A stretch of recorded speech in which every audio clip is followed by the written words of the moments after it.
I am up at the crack of, it's probably not even dawn yet. I gotta open the curtains. We headed off on our journey northbound. And welcome to the DMZ officially. And it is, as I said, the last train to cross the border between North and South Korea. So at this little souvenir shop behind me, you can actually buy North Korean money. So if you are planning a trip to Korea and you want to go on a DMZ tour, as of the taping of this video, you will not be taken to the...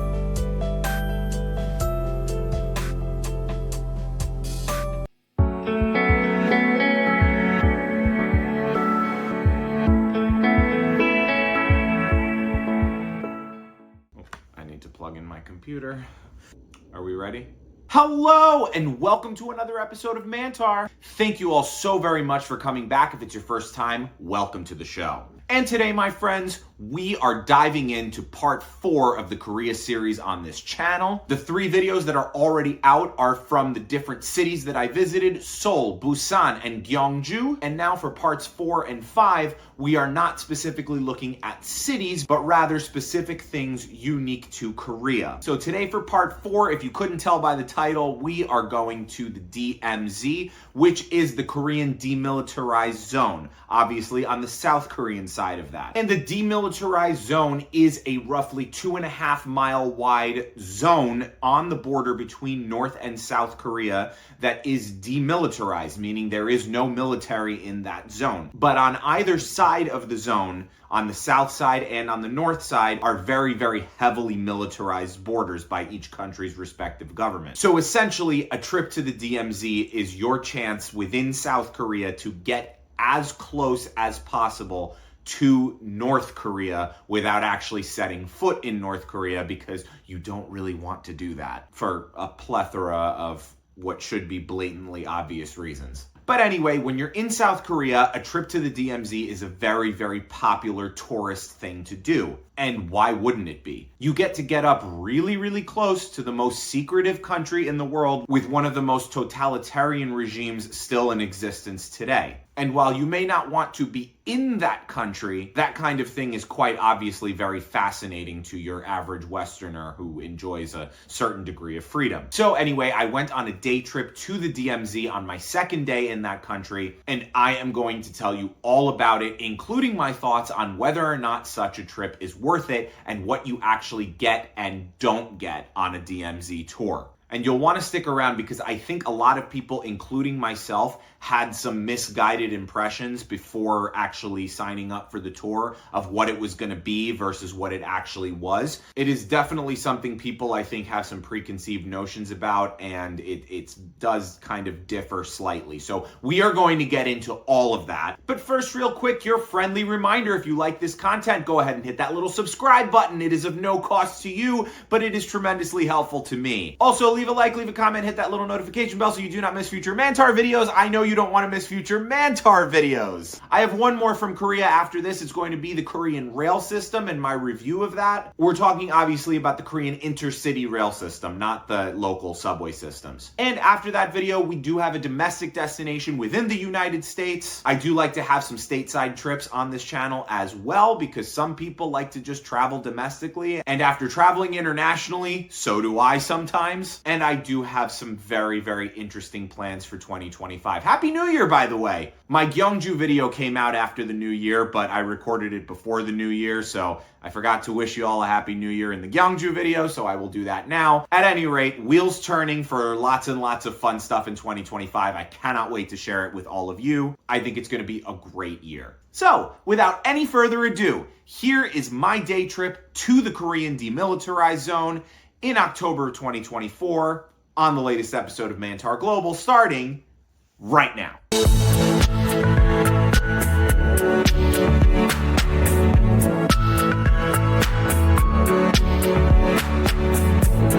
Well, good morning, everyone. It is 5:15 a.m. at my hotel in Seoul, and I am up at the crack of, it's probably not even dawn yet. I gotta open the curtains and see if it's even light out, but I am up early today because we are headed out on a group tour to the DMZ. That's the Demilitarized Zone. And this is going to be a really interesting tour, and I'm looking forward to it.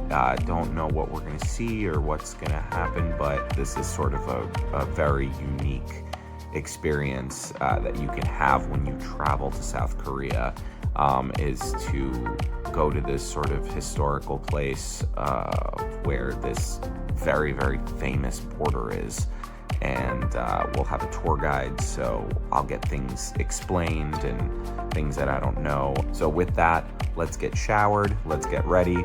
We are leaving at 6:15 in the morning. It is 5:15, so I have an hour to get ready. So yes, I had a 6:15 a.m. pickup time, and unfortunately, you are not going to have anything different. I can't predict the future, I don't know what's gonna happen, but as of the taping of this video, you are likely not getting any kind of DMZ tour that leaves later than 6:30 max. And the reason for that is that there are a limited amount of tickets to the Demilitarized Zone daily, and they are not issued by your tour company, they are issued by the South Korean military based on who arrives at the DMZ. They also cannot be reserved in advance. So the tour groups always make sure that you leave at the crack of dawn so that you can get there before tickets run out, because if they run out, you're out of luck and you've just paid for a tour you can't go on. So I showered, got myself ready, and headed downstairs for my pickup. They did do a pickup right at my hotel, which was lovely.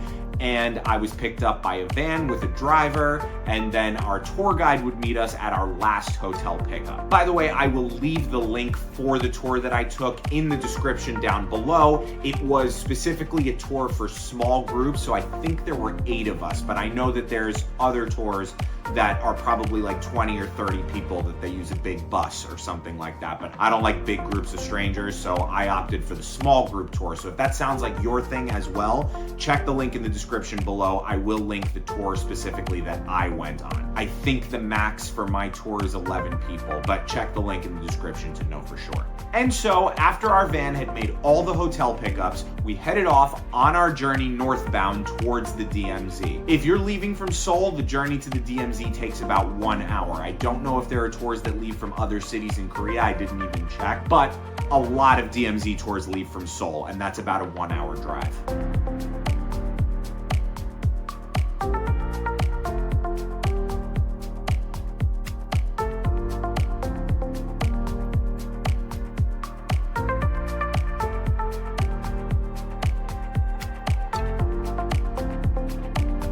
And before you know it, we were pulling up to Imjingak Park, which is a DMZ theme park. Now, this is not within the DMZ. This is still before you get to the DMZ. But most tours start their days off in that park because that is where your private transportation method is going to have to park the car. Your private transport cannot take you into the DMZ. You have to ride on a special military bus to do that. So the first order of business was, while our tour guide collected all of our passports so that she could go buy all of the tickets, we had about a 30-ish minute break where we could go and get some breakfast. And the stores in that park opened very early because they're catering to DMZ tourists. So I got myself some sausage and rice cake skewers, which is a very popular Korean street food, fast food vendor type item. And it was very tasty, despite the fact that it was probably not the most healthy breakfast in the world. And so after we got all of our tickets, by the way, you do need to bring your passport on this trip. Access to the DMZ is coordinated by the South Korean military, and they will need your passport. They will check your identification multiple times. They will check it against a list based on the tickets that are bought.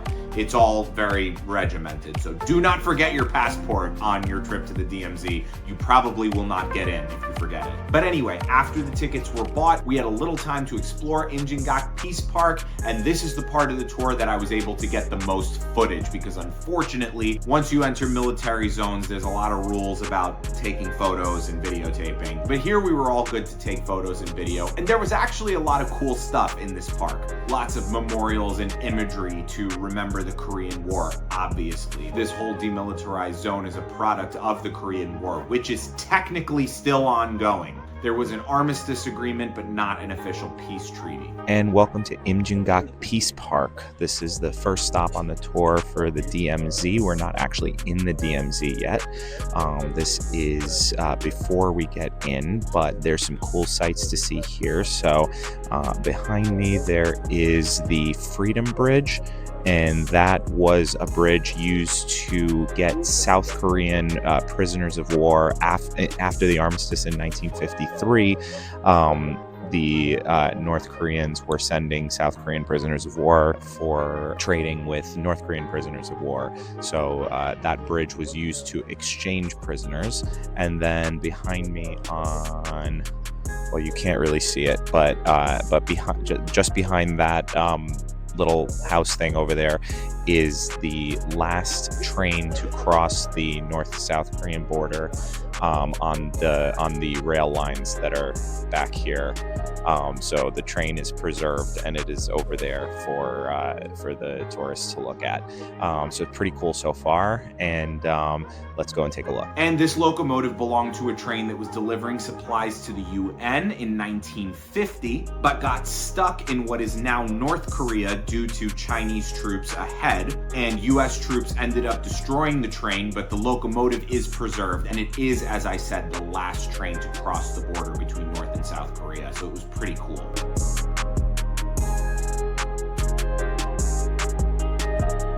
So at this little souvenir shop behind me, you can actually buy North Korean money. Of course, you can't do anything with it except it's a souvenir, unless you plan to go to North Korea, which I don't think anybody plans to do, but that's pretty cool. Apparently this is like a thing over here, so let's check it out. And true to the tour guide's word, they were selling North Korean money as souvenirs, which was very, very eerie. As you can see, this particular one that I'm holding has an image of a young Kim Il-sung. I believe all their money has imagery of either Kim Il-sung or his children, who are the dynasty of North Korea. And the souvenir shop also sells your typical hats and things of that nature, t-shirts, things like that. So then after the little exploration of Imjingak Park, it was time to get on the military bus transport to the actual DMZ. And this is where, unfortunately, the footage is going to be a little bit choppy because it was very restricted what we could and could not film. These buses are large tour buses, so we were on a bus with a bunch of other groups. They just put a bunch of people on a bus, and like I said, as you get into the actual, well, first it's the civilian control zone and then it's the demilitarized zone, so it's like 2 levels of options. You can read up on it, but it's like the civilian control zone is first and then the demilitarized zone is after that. But as you cross into the first part, which is the civilian control zone, you do have South Korean military board the bus and check everybody's passports against the name on the list. Like I said, it's very regimented, and obviously there was no filming any of that, particularly no filming of any of the soldiers. So I was a good boy and I complied, and I didn't. And then our first stop was the 3rd infiltration tunnel. And welcome to the DMZ officially. So we just went into the 3rd infiltration tunnel, which is a tunnel that North Korea built to try and infiltrate the South. We were not allowed to film in the infiltration tunnel, but I'll get some footage from the outside. It was really, really deep. It was like way, way, way down. So we went down a tunnel like way down that the South Koreans built for tourists to access, and then we went into the actual tunnel. The tunnel itself was very, very low. I was bent down the entire time, crouched down, so if you have back problems or anything, it's probably not a good idea to go down into that tunnel, because if you're tall like me, I'm 6'1", you will be completely crouched down and bent over. So yeah, that's what we're doing today. And you went like 250 meters to very close to the border of North Korea. Obviously they don't let you go across, but yeah, that's what happened. I have to describe it to you because we weren't allowed to film, but very low. We had to wear hard hats. Because my head was bonking the top of the thing multiple times. So yeah, it was very, very interesting. So yes, the third infiltration tunnel was deep underground, and obviously so, because it was an attempted surprise attack from the North Koreans to try and infiltrate the South, hence the third infiltration tunnel. And it's called the third infiltration tunnel because it was the third such tunnel that has been constructed. And on the surface level tourist complex of the third infiltration tunnel, there were some educational materials as well as pretty elaborate models of two things. One, a model of the actual demilitarized zone across the peninsula, where you can see the lighted up borders of the demilitarized zone, and there is a line lighted up in red, which is the actual border between North and South Korea, which is obviously within the zone. There is also a model in that complex of the Joint Security Area, or JSA for short. Now, this model depicts something you have probably seen before in the news, and is probably the most famous imagery that you associate with the Korean DMZ. It is the area with the blue houses that is right on the border between North and South Korea, which is where negotiations take place in those blue houses, and it is where the soldiers from both countries stand off face to face right along the border staring at each other. Now, very, very important to note, there are currently no DMZ tours that visit the Joint Security Area for tourists. Let me say that again.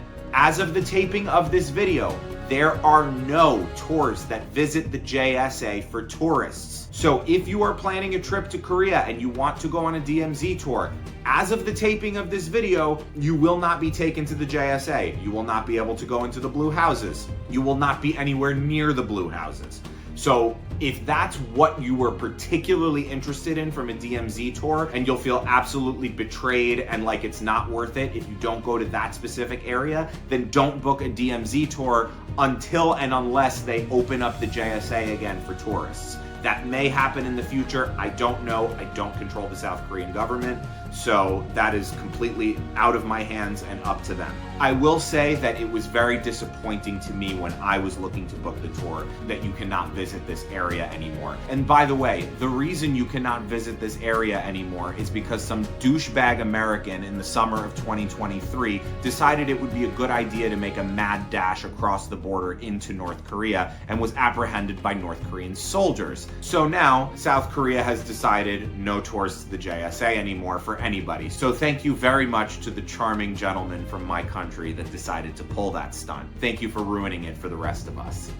And I did make sure I got the photo of myself in front of the iconic DMZ sign. This is what you see in everybody's pictures who visits the DMZ. And our next stop on the tour was the Dora Observatory. This building is actually, I believe, the old one, and there was a newer building that we went to, but it was still called the Dora Observatory. I don't know, someone drop in the comments which building is actually a Dora Observatory, who knows. We were taken to another building, and at this point of the tour, it was like cameras off, no one have a phone out, no one have a camera out. So I'm sorry, you're not gonna get my footage from the Dora Observatory, but I was able to pull some stock imagery for you so that you can see kind of what it looks like when it's fully available. And I say when it's fully available because when I was on that tour, tensions between North and South Korea were very high. This was October of 2024. There were a lot of threats being hurled between the two of them, which I feel like that always happens, but apparently this was a little bit more serious. So the DMZ tour said we could not go up to the roof deck on the Dora Observatory, which is where the binoculars are and where you can see out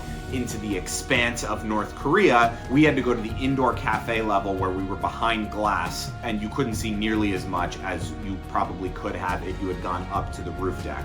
So that was kind of crappy for us, but I don't think that that's a long-term situation like the way that scrubbing the JSA tours is. I don't know. I was in Korea when I was there and then I left, so but it would seem to me that that maybe is when things cool down, or maybe things have cooled down. I haven't really followed it. That you may get up to the roof deck again. So anyway, as you can see in this stock footage, if you get a chance to go to the main roof deck on the Dora Observatory, the enormously tall flagpole that flies the North Korean flag, as well as their propaganda village, which is right there on the border. It is said that that propaganda village is completely abandoned and is just there like the word propaganda suggests, to propagandize South Koreans into believing they have this beautiful, wonderful utopia with lovely buildings in North Korea. But unfortunately for us on that day, in addition to only being one level up on the observatory rather than on the top level, it was also a rainy, cloudy, foggy day. You could not see the flagpole, you could barely see anything, but what you could see were the rolling hills in the distance, which we were told that's pretty much all North Korea. So we did get to gaze out upon North Korea, but it was sort of anticlimactic for us because you couldn't really see the flagpole or the propaganda village or anything that was distinctly North Korean. Even though we did have the knowledge that we were looking at North Korea, there was nothing really to signify it for us. Now, that's not a criticism of the tour as a whole. We got a crappy day to go to the DMZ with all the rain and the fog. So if you go on a sunny day and you're up at the top of the observatory, then you're going to see all of that probably. So that's not a criticism of the DMZ tour in general. It's just kind of the disappointment of the particular day that I happened to go. And then our next and final stop within the DMZ was the Korean Reunification Village. So we are here in the Reunification Village, or the Unification Village. There's only about, I'm going to mess this up and I'll correct it in the narrative, but like 1,000 people who live here, or 10,000 people who live here, something. It's very, very small. And I believe that these are folks who were displaced from the northern towns after the Korean War, and obviously not the same people, but their descendants.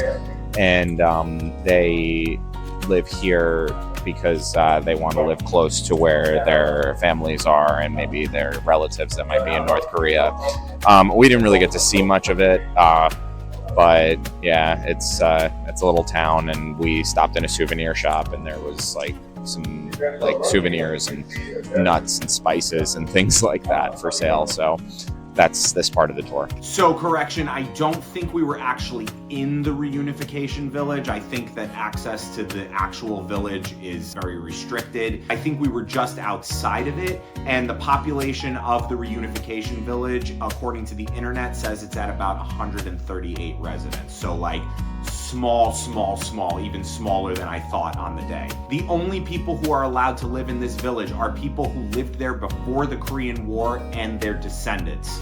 So you don't just get a piece of property in the Reunification Village. You have to have a historical claim to land in that part of town from pre-Korean War from your family. So like I said, it's very small, it's very restricted. Apparently their main economy is farming because it's very scarcely populated. It's a lot of farmland. And our tour guide was telling us that there's an 11 p.m. curfew. So there's a lot of restrictions on the residents who live there. And it's not because the South Korean government is like punishing them or anything, but it's because that village is within the Demilitarized Zone, which means it's basically barren, and North Korean soldiers could cross the border within the zone, and it just could get very volatile very quickly. So there is a lot of oversight over that village. Personally, I wouldn't want to live there. Even if I was a descendant of somebody, I'd say, it's fine, I'll go live in Seoul. Don't worry about it. But yeah, at any rate, I don't think we were actually in the village. I think we were just outside of it, where we stopped into a little market where, like I said, they were selling food items and teas and souvenirs and things like that. And outside the market, there was some DMZ related imagery.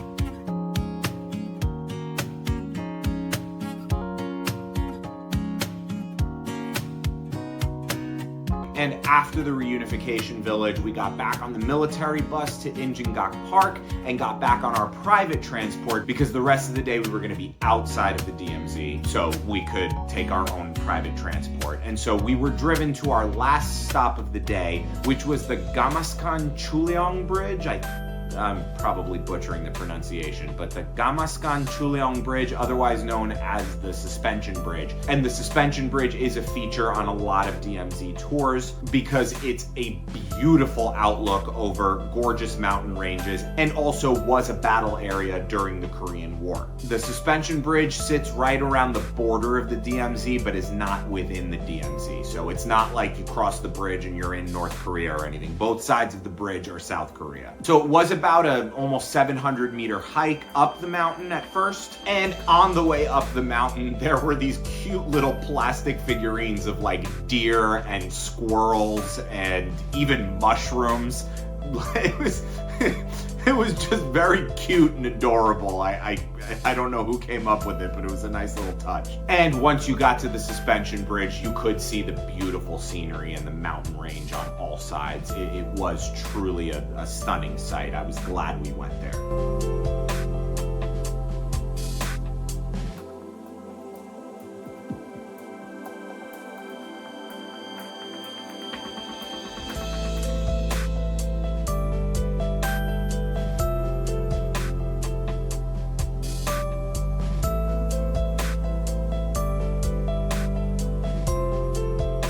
And then after spending some time at the bridge, it was time to head back down the mountain, head back to our van, which would take us back to Seoul. And we got back into town around 4:30, 5 o'clock in the afternoon. And that's going to do it for this rainy DMZ tour. And I am excited to get back to my hotel and take a shower and dry off. So what are my thoughts on this DMZ tour? Well, I have two sets of thoughts.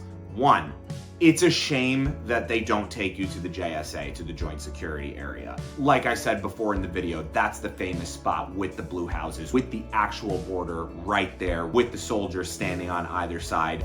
That would be a really, really cool thing to visit. But again, that charming American from a year and a half ago messed that up for everybody, so you can't go there. And again, I don't know if in the future they're going to open up the JSA again for tours. I have no idea, but for the time being, that's not an option when you want to go tour the DMZ. So that's a shame, but there's nothing we can do about it. So that's number one. It's a shame. So just if you're in Korea and you want to book a DMZ tour, just don't expect to go to the JSA. Don't expect to go to the blue houses. Don't expect to go to that area whatsoever. Now, if they do open up JSA tours in the future, it's my understanding that you still need to check your tour, because if your tour doesn't say that it goes to the JSA, if it just says that it goes to the DMZ, then you are probably still not going to the JSA. So if they ever have JSA tours in the future and you want to go to the JSA, make sure that your tour specifies that you are going to go there, because otherwise you're likely not going to go there. In terms of the tour I took, I would say it's a really cool tour that I got pretty bad luck on. So what do I mean by that? I mean, it was rainy and foggy and cloudy and you couldn't see very much outside of the Dora Observatory. That was specific to the day I went. There's nothing I can do about that, and there's nothing any of you can do about it if you end up going on a day that it's rainy and foggy and cloudy. But that's pretty much luck of the draw, right? If you go there on a sunny day, you'll be able to see more. It was also my bad luck going on a day where political tensions were heightened between the two countries, where they didn't let us go all the way up to the top where you could look through the binoculars and have a wider view of everything. That was my bad luck. It may be that when you go, tensions will also be high and they'll have all kinds of different restrictions. They tell you when you book a DMZ tour, they tell you that anything on that tour is subject to change, including and up to cancellation of the tour, depending on the political environment. So you do have to understand, if you book a DMZ tour, depending on what's going on in the political situation over there, your tour may get significantly restricted and or canceled outright. You just need to know that. It was informed to us when we booked our tour that that might happen, and our tour didn't get canceled outright, but it did get restricted. And it was also restricted in that there were no pictures allowed from the Dora Observatory. In fact, so much of that tour, we were not allowed to take our cameras out. And for someone making a YouTube channel particularly, that kind of sucks, because I'm sitting there trying to get footage. But it is what it is. You have to go along with what they tell you. This is a military controlled zone, and it is what it is. You work with what they give you. You may also have incredible luck, and it may be a beautiful sunny day, and you may get to go up to the observatory, and they might let you take pictures. Who knows? So it's really, like I said, the luck of the draw. Do I think it's a worthwhile tour? Ultimately, yes. Even with the fact that my particular tour was so heavily restricted, you still got to go into the third infiltration tunnel, which when you go down that tunnel to the farthest end where tourists can go, from what I understand, it is pretty darn close to the North Korean border. Like, that is so cool. And it's also cool to be in a tunnel that the North Koreans apparently dug in order to try and infiltrate the South. Luckily, they weren't successful. And also the view from the Dora Observatory. Again, if you get better luck than I did and you happen to be able to see all the way into North Korea and the flagpole and the propaganda village, that is pretty interesting. Like I said, you get to lay eyes on one of the most secretive countries in the world with the most totalitarian regimes that's still in existence. That's pretty neat, especially when you get to look at it from the safety of a Western-style democracy in the South. The reunification village thing I could kind of take or leave, to be honest with you. I mean, really, we just went into that little convenience store where they were selling things. It's not like we got to like go into the village or anything. It was just a souvenir shop. So, all right, whatever, sure. And actually the Freedom Bridge and the locomotive in Imjingak Park are both really cool. So actually the very, very first part of the tour in Imjingak Park is really interesting as well. And regardless of what you get to see, you do have the awareness that you are very, very close to North Korea, which, like I said, you don't have to like their politics. I certainly don't, but it is a fascinating country to study and to see what the heck happened there. There's nothing really quite like it anywhere else in the world, including the fact that this is a border between two countries that have only even been two countries for 71 years. And obviously prior to that, it was one country. The two countries speak the same language. They have people of the exact same ethnicity, and yet it is night and day between two sides of that border. That's really, really interesting. So if you do go to Korea, I would still recommend a DMZ tour, even if it's restricted because of whatever is going on at that time. Even if you get a cloudy day and you can't see the flagpole and you can't see the propaganda village, it's still worth it. It's still interesting. You'll still have a tour guide that is knowledgeable and can tell you interesting facts that you may not even know, even if you read up on it. The people who live somewhere always have very interesting insights that you may not be able to read in an academic book or journal or something. So yes, bottom line, I think it's worth it, but be prepared to not do everything you want to do and potentially not be able to take pictures and potentially not be able to go to the top of the observatory and potentially not be able to do all kinds of things that in your mind you think you're going to do. And yeah, otherwise, that was it for me for the DMZ. I went back to Seoul, and you can check out my Seoul video to see what else I did when I was staying in Seoul. I did about 2.5 days there other than my day trip to the DMZ, and lots of cool stuff to see. You can check the video I did from Seoul. It is out right now on my channel. And like I said, I also have videos that are out already on this channel from Busan and from Gyeongju, 2 other cities in South Korea. And I do have my next and last Korea video coming up, which, like I said, is the review of the KTX Intercity Korean Rail System. So do stay tuned for all of that. Make sure you hit that subscribe button, hit that bell so you don't miss it, and I will be out with that very, very shortly. But until then, and until we meet again, everyone out there in YouTube land, have a wonderful afternoon, evening, night, morning, whatever time of day you're watching this. I love you all very, very much, and I will see you on the Korean rails in the next one. Bye-bye.